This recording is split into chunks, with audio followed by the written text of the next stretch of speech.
Welcome, fellow grievers. And this episode, I want to talk about why grief comes in waves and when you think you're doing better and then you're not.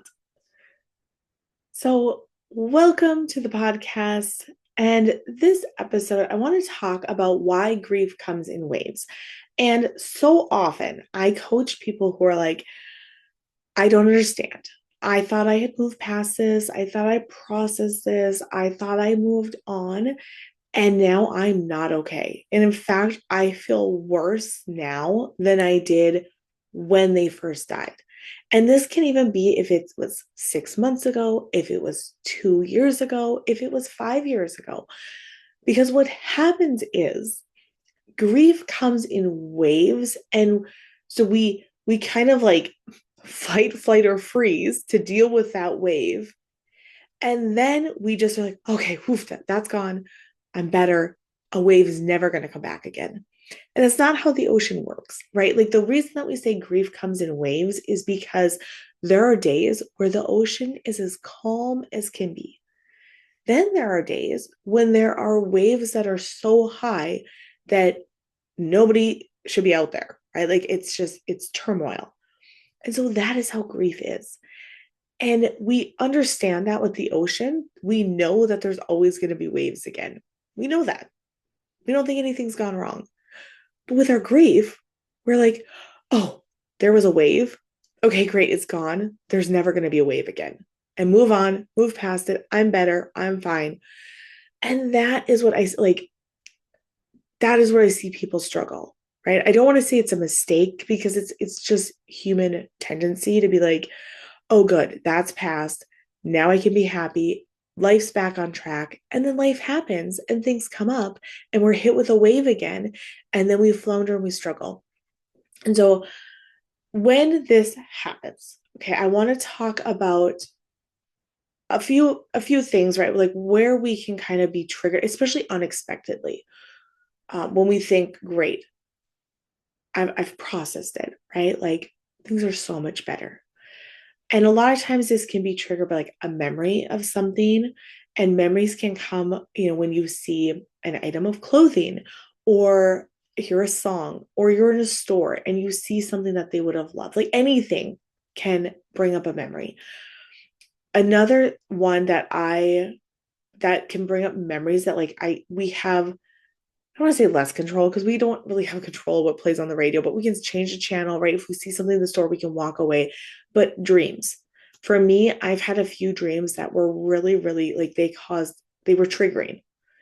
And it was shocking to me because it was just like you're just dreaming. Like you can't really leave. Like you can't really do anything about it. It's just a dream. And it just again, it just we have a memory of something and it triggers us, right? And then we have emotional processing. But what happens is we don't really know how to emotionally process things. We might know a little bit, but we really don't as humans. This is not something that's like a natural thing that we do. And so we have to learn it. We have to be taught.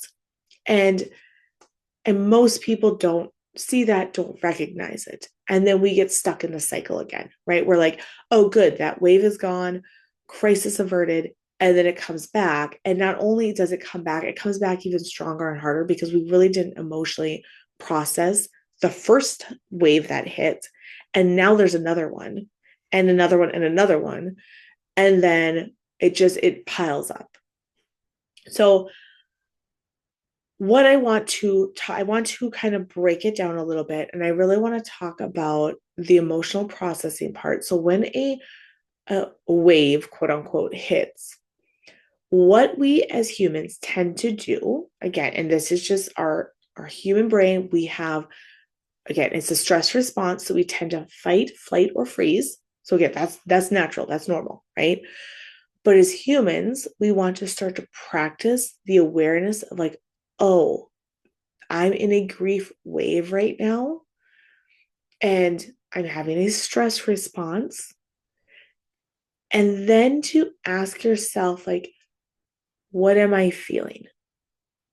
And this is key because we as humans, we don't even know what we're feeling most of the time. And so what I always tell my clients is to grab a feelings wheel. You can just Google it. They're everywhere, print it off, or just pull it up on your phone, download it, have it there. But you can start to recognize, like, oh, I'm feeling scattered.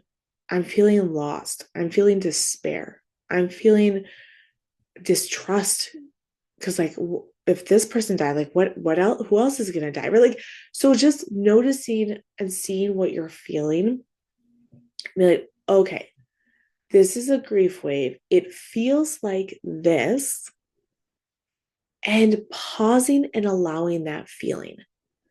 So, how to pause and allow it. And again, you don't always have to do this in the moment because there's lots of times where, like, if you're in a grocery store, you're not really gonna. I mean, you could, you very much could, but I'm going to teach you how to process it, and then you're going to practice it. So then it becomes simpler. So you can do it in a grocery store.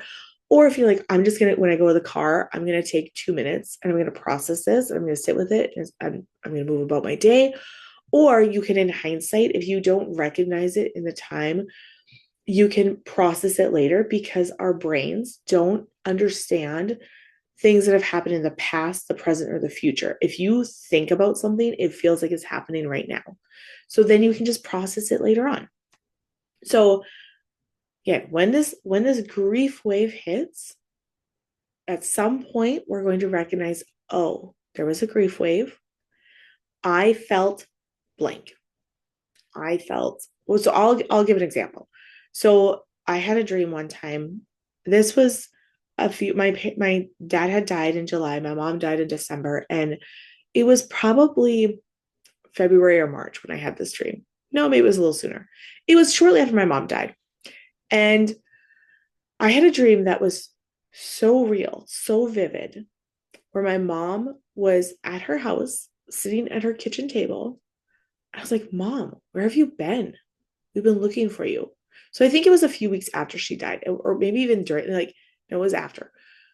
Anyway, I was like, Mom, where were you? We thought you died. We couldn't find you. We thought you were missing. You were gone. And she's like, what are you talking about? I've been here the whole time. Like, I just took a little time. Like, I was off overdoing this, and I've been here the whole time. And I hugged her, and like I could, when I woke up, I could physically feel like how I had hugged her, how I had seen her, I touched her, like her mannerisms were all her. And then I woke up, and my first initial was like, oh, that was a bad dream. The part, like, that my mom died was a bad dream. She's fine. And then I remembered, no, it's flipped the other way around. That I saw her was a dream. Reality is she did die. And I had to sit there I laid in bed for a good, I don't know, 20 minutes, just like first trying to just be rooted back in reality of, no, your mom died. Remember, we had the funeral. You saw her in the casket. Like, this is the reality because that dream felt so lifelike. So that was a trigger. And then I had an overwhelming, it felt like despair, sadness, hopeless. Like, it was just like a crushing grief is what I felt when I woke up, when reality set in. And so when you see that, and again, I saw the feelings that I had, right? And then and like at the time, I didn't know how to do this, but I really just like kept like telling myself the reality. In hindsight, I wish I would have been like, oh, like, of course, this is devastating. It feels like you lost her all over again because for a second you thought she was fine. So saying those feelings out loud, saying, like, reassuring yourself, telling yourself facts, like, no, remember, we were at her funeral. You saw her in the casket. Okay, like, the facts help root us in reality. And like, oh, like I just feel like a crushing sadness. And again, at the time, I didn't know how to do that part of it. And so I I felt awful that whole day. The next 3 or 4 days, I was so sad. I could not, I just like, I was going through the motions, but I would just cry. Like, I would kind of stuff it down to deal with my kids. And then, like, in the shower, I was crying, I'd cry myself to sleep. Like, all of those things, right? Because I didn't know how to allow that sadness. And so, when you want to allow the feeling, what you do first, again, give it a name, recognize, look at your feelings wheel, say what feeling it is, and then sit with it and feel where it's at in your body. So that one, it just felt like I was being stuffed down, like there was like a weight on top of me. I felt it's something pushing down, crushing me over my whole body. It felt like I was trying to pull my arms through mud, like heavy, thick mud, like trying to just move, trying to get through it. Like just trying to, like, what is real, what is not. And I felt it through my whole body. And so when you sit with it, when you describe it, when you feel where it's at in your body, those feelings go away within 60 to 90 seconds. Now, that's not saying they won't come back. You might think of something again that's like, oh, yeah, that dream. Gosh, that was awful. And you might feel it again and you might have to like sit with that again. Okay. But we're just going to practice that. We're going to practice that just a little bit this week, just recognizing that, okay, this is a grief wave. They're going to come. They're going to come forever now. And it's not wrong. It's just part of the ocean. Just part of the ocean of grief. Of course, there's waves in the ocean. And I'm going to feel how I feel. And I'm not going to fight against this wave.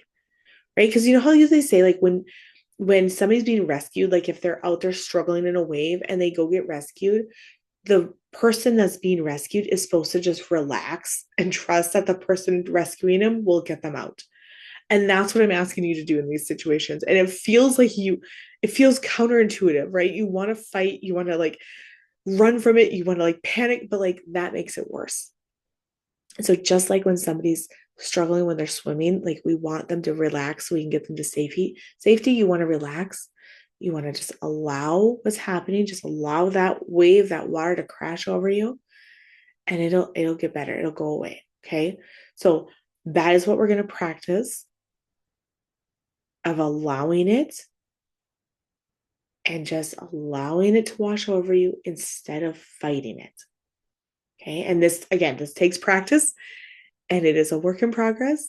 And I've been doing this for 4 years, and sometimes I still get caught off guard with a wave. And then it's like, whoa, okay. Yep, that's what happened. So again, it's not a natural thing for us to want to do. So just know we're kind of fighting against ourselves here.